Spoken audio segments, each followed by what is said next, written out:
Alhamdulillahi Rabbil Alamin. Alhamdulillahilladzi anzala as-sakinata fi qulubil mu'minin liyazdadu imanan ma'a imanihim. Ashhadu an la ilaha illallah wahdahu la syarika lah wa ashhadu anna Muhammadan abduhu wa rasuluhu la nabiyya ba'dah. Allahumma salli wa sallim wa barik ala sayyidina Muhammadin wa ala alihi wa sahbihi wa sallim tasliman katsira. Amma ba'd. Faya ayyuhal hadirun, usikum wa nafsi bitaqwallah, faqad fazal muttaqun. Wa qala Allah ta'ala fi kitabihil karim, a'udzu billahi minasy syaithanir rajim. Bismillahirrahmanirrahim. Ya ayyuhalladzina amanu taqullaha haqqa tuqatih wa la tamutunna illa wa antum muslimun. Shadaqallahul azim.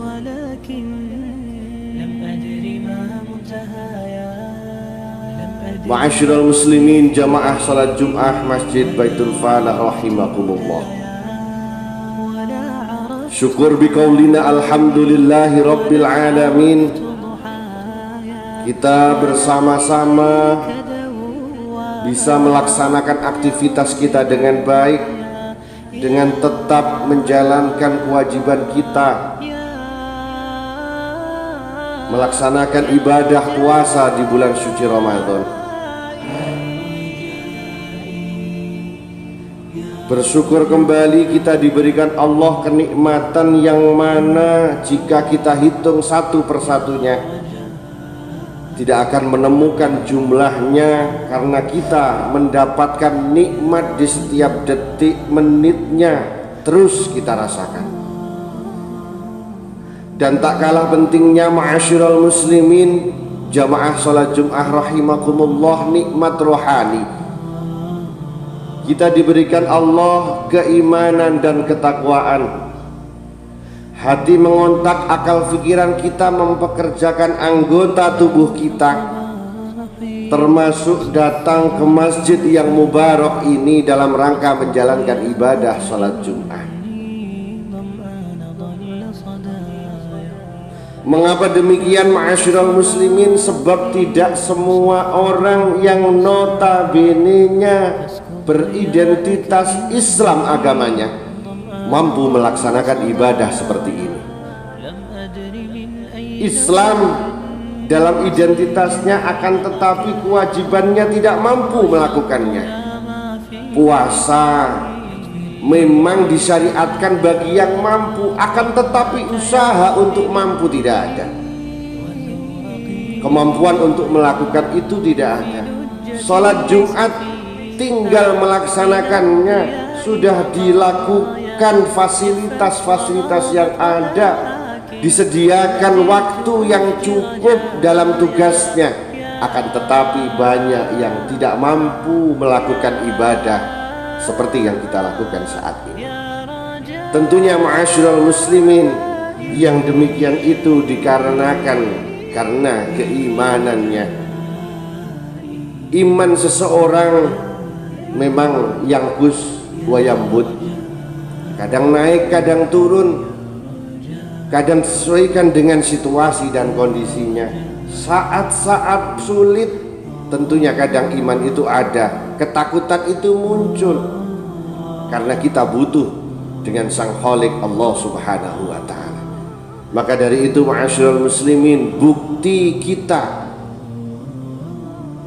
akan syukur kita kepada Allah Subhanahu wa ta'ala, mari berusaha untuk meningkatkan taqwa Allah, imtithalul awamir wajtinabun nawahi. Selalu berusaha menjalankan semua perintah-perintah Allah dan selalu berusaha menjauhi larangan-larangannya. Sering kita diingatkan seperti itu, setidaknya 1 pekan sekali saat khotib naik ke mimbar Jumat. Karena memang prakteknya itu sangatlah luar biasa berat. Ada orang yang diberikan kecukupan segala-galanya, materi tercukupi, waktu ada, sehingga syariat apapun mampu dilakukannya, perintah Allah berupa apapun dilakukannya. Ibadah sholat jamaah selalu, ibadah-ibadah yang lain selalu terdepan. Kemudian ghairu mahdhah pun juga, tampilan sosial masyarakat luar biasa, menjadi dermawan yang sangat terkenal karena kecukupannya dan sebagainya. Ibadah apapun termasuk haji, umroh berkali-kali dan sebagainya, karena diberikan kecukupan, kenikmatan yang lebih berupa materi termasuk waktunya. Akan tetapi kadang menjauhi larangan-larangan Allah tidak mampu, bahkan mengurangi saja tidak mampu, mengurangi maksiat tidak mampu. Begitu juga sebaliknya, kadang orang mampu menjauhi larangan-larangan Allah, tapi tidak mampu menjalankan semua perintah-perintah Allah. Berat yang seperti ini, ma'asyiral muslimin, perlu kita melakukan komitmen yang ada. Komitmennya bagaimana, ma'asyiral muslimin? Komitmennya keinginan selalu lebih baik daripada sebelumnya. Hari ini harus lebih baik daripada besok. Lusa harus lebih baik daripada besok. Hari ini lebih baik daripada kemarin, lusa lebih baik daripada besok. Komitmen itu ditanamkan pada diri kita. Mudah-mudahan dengan usaha yang demikian, termasuk Allah mewajibkan kita berpuasa di bulan suci Ramadan dengan tujuan menjadikan hambanya, kita semuanya menjadi orang yang bertakwa. Mudah-mudahan kelak kita digolongkan oleh Allah golongan orang-orang yang muttaqin. Ma'asyiral muslimin, jamaah salat Jumat rahimakumullah. Seperti yang telah disampaikan oleh Muqasimul Awqad, jamaah sekalian rahimakumullah, Ramadan kita sudah berada pada hari 1/3 yang kedua. Tepatnya hari ini adalah hari yang ke-18. Ma'asyiral muslimin, jamaah salat Jumat rahimakumullah, sudah dipersiapkan banyak fasilitas-fasilitas ibadah untuk kita, memanjakan kita untuk memaksimalkan ibadah kita kepada Allah Subhanahu wa taala. Amaliyah-amaliyah itu tentunya insya Allah kita sudah mengetahuinya dan perlu kita mengkajinya kembali. Yang pertama, ma'asyiral muslimin, amaliyah iktikaf. Iktikaf itu berdiam di masjid. Walaupun hadis-hadis disampaikannya, dijelaskannya, yang terbanyak dilakukan oleh baginda Rasulullah Sallallahu Alaihi Wasallam itu di bulan suci Ramadan, tapi disunnahkan juga pada hari-hari yang lain. Kalau kita berjalan atau mungkin di tempat-tempat yang lain di masjid, banyak tulisan dengan nawaitul i'tikafa sunnatan lillahi ta'ala. Artinya kita bisa melakukan iktikaf itu setiap saat, bertempat di masjid jami seperti yang kita lakukan ini, bertempat di masjid besar, bukan bertempat di tempat yang sempit, musola atau bahkan rumah, walaupun ada ulama yang memperbolehkannya jika memang itu sudah diniati sebagai masjid. Akan tetapi jumhur ulama mengatakan bahwasannya iktikaf hanya bisa dilakukan di masjid jami, artinya masjid yang setidaknya dilakukan pengumpulannya 1 pekan sekali untuk melaksanakan ibadah yang besar seperti sholat Jumat saat ini. Ma'asyiral muslimin, jamaah sholat Jumat rahimakumullah. Apa yang dilakukan iktikaf tersebut? Iktikaf itu berdiam diri di masjid sampai berapa lama tak terbatas waktunya, hingga kita berkeinginan keluar ataupun hingga kita keluar dari masjid. Jika kita masih tetap berkeinginan untuk beriktikaf, maka tidak akan terbatas waktunya. Kita masuk masjid, Allahumma ufirli dunubi waftahli abwaba rahmati. Kemudian duduk, niat nawaitul i'tikafa sunnatan lillahi ta'ala. Kita duduk dengan niat taqarrub ilallah, itu sudah poin i'tikaf, dinilai sebagai ibadah. Apalagi kita dengan melakukannya sebagai tafakur, berzikir kepada Allah, membaca Al-Quran, termasuk beribadah-ibadah yang lain seperti saat ini. Ma'asyiral muslimin, jamaah salat Jum'ah rahimakumullah. Syarat dan ketentuannya sama seperti ibadah-ibadah yang lain. Tentunya kita harus bersuci dari hadas dan najis. Selanjutnya jamaah sekalian, Rasulullah melakukan iktikaf itu terbanyak pada bulan suci Ramadan, di sepertiga yang terakhir atau sepertiga yang ketiga.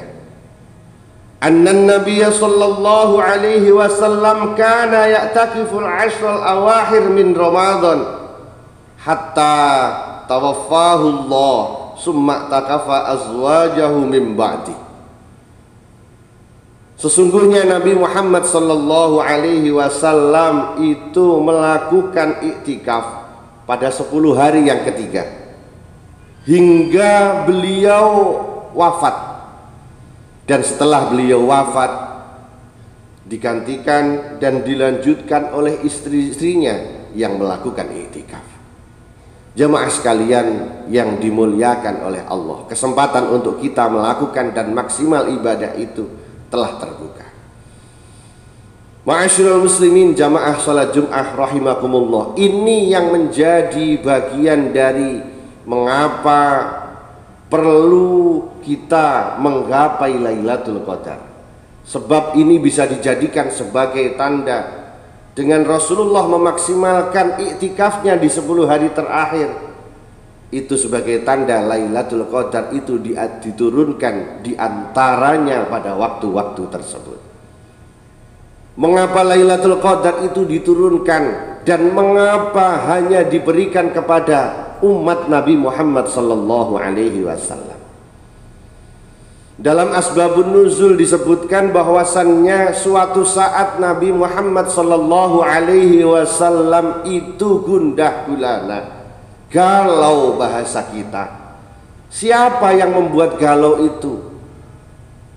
Yang membuat galau tentunya Allah subhanahu wa ta'ala, yang disebabkan dengan memikirkannya beliau terhadap umat-umatnya nantinya dengan catatan nasib.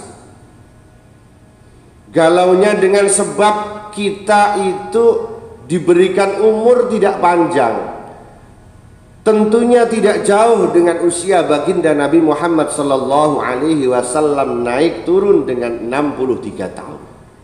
Jika kita lebih dari tahun tersebut, berarti kita diberikan bonus oleh Allah subhanahu wa ta'ala. Kemudian disampaikan berdoa kepada Allah subhanahu wa ta'ala, ya Allah, jika memang umatku diberikan lemah-lemah dan umurnya tidak terlalu panjang, lalu bagaimana dengan nasib amalnya nanti? Tentunya akan kalah jika dibandingkan dengan umat-umat terdahulu yang usianya hingga ratusan tahun. Dengan hal tersebut kemudian Allah subhanahu wa ta'ala mengutus penyampaian wahyu kepada malaikat Jibril dengan diturunkannya ayat Bismillahirrahmanirrahim, inna anzalnahu fi lailatul qadr wa ma adraka ma lailatul qadr Lailatul Qadri khairum min alfi syahrin tanazzalul malaikatu warruhu fiha biizni rabbihim min kulli amr salamun hiya hatta matla'il fajr. Diturunkan hal tersebut untuk membahagiakan obat bagi Rasulullah Muhammad sallallahu alaihi wasallam. Muhammad, engkau tidak perlu susah, engkau tidak perlu galau. Umatmu nanti akan aku berikan spesial. Umatmu jika beribadah pas pada saat Lailatul Qadar, maka seperti mereka beribadah lebih baik daripada 1000. Tentunya jika dihitung ketemunya hingga 83 tahun, bahkan hingga 84 tahun tanpa istirahat, tanpa tidur. Itu yang diberikan oleh Allah spesial kepada umat Nabi Muhammad sallallahu alaihi wasallam. Maka dari itu ma'asyiral muslimin, pastinya hak Allah yang akan memberikan kapan Lailatul Qadar itu diberikan kepada kita. Akan tetapi dengan tanda dan hadis-hadis Rasulullah, tentunya insya Allah akan diturunkan seperti dengan yang sudah ada, yaitu pada 10 hari terakhir di bulan suci Ramadan. Jika kita memilih, tentunya tidak perlu memilih malam ganjil saja, sebab Rasulullah melakukannya 10 hari terakhir, artinya hingga mulai malam 21 hingga terakhir tanpa memilih ganjil. Hitungan dan pertimbangan memilih ganjil itu berdasarkan bahwasannya innallaha witrun yuhibbul witra. Allah itu ganjil dan menyukai sesuatu hal yang ganjil. Maka ulama menyimpulkannya dari 10 hari yang terakhir itu adalah malam-malam ganjil. Tapi jika kita melakukannya dengan istiqomah setiap saat, insya Allah kita akan mendapatkannya. Yang ketiga, ma'asyiral muslimin jamaah salat Jumat rahimakumullah, Rasulullah Muhammad sallallahu alaihi wasallam bersabda, "Shaumu syahri ramadhana mu'allakun bainas sama'i wal ard wa la turfa'u illa bi zakatil fitri." Dalam hadis qudsi disebutkan bahwasannya puasa Ramadan itu milikku, kata Allah, dan aku yang akan memberikan pahala kepadanya. Akan tetapi kesemuanya itu sudah ada rangkaiannya, ma'asyiral muslimin. Rangkaiannya ada. Jika kita melakukannya sudah ikhlas lillahi ta'ala, melakukannya dengan baik, kemudian sudah langit menerimanya, akan tetapi kesemuanya itu masih bergantung, sebab ada yang mengikutinya untuk mensucikan jiwa kita, yaitu zakat fitrah. Puasa yang kita lakukan, ibadah yang kita lakukan ketika sudah naik ke langit itu masih bergantung, wala turfa'u illa bizakatil fitri, dan baru akan diberikan imbalannya kepada kita oleh Allah Subhanahu wa taala manakala kita sudah melakukan dan mengeluarkan zakat fitrah kita. Ukuran dan sebagainya sudah disampaikan kepada Muqassimul Auqat, panitia sudah menyediakan dan sebagainya. Mudah-mudahan kita semuanya bisa maksimal ibadah kita, melaksanakannya dengan baik, menyempurnakannya dengan zakat fitrah, dan mudah-mudahan akhir dari Ramadan, hari raya Idul Fitri, betul-betul kita kembali ke fitrah, betul-betul Allah memberikan kesucian kepada kita seperti bayi yang baru lahir. Mudah-mudahan khutbah yang kami sampaikan menjadikan hikmah penyemangat kita untuk senantiasa berbuat lebih baik daripada sebelumnya. Dan mudah-mudahan Allah memberikan ridho kepada kita setiap langkah kita, termasuk aktivitas kita. A'udzu billahi minasyaitonir rajim. Bismillahirrahmanirrahim. Wal 'asri innal insana lafi husrin إلا الذين آمنوا وعملوا الصالحات وتواصوا بالحق وتواصوا بالصبر. بارك الله لي ولكم في القرآن العظيم wa nafa'ani wa iyyakum bima fihi minal ayati wa dzikril hakim wa taqabbal minni wa minkum tilawatahu innahu huwal ghafurur rahim.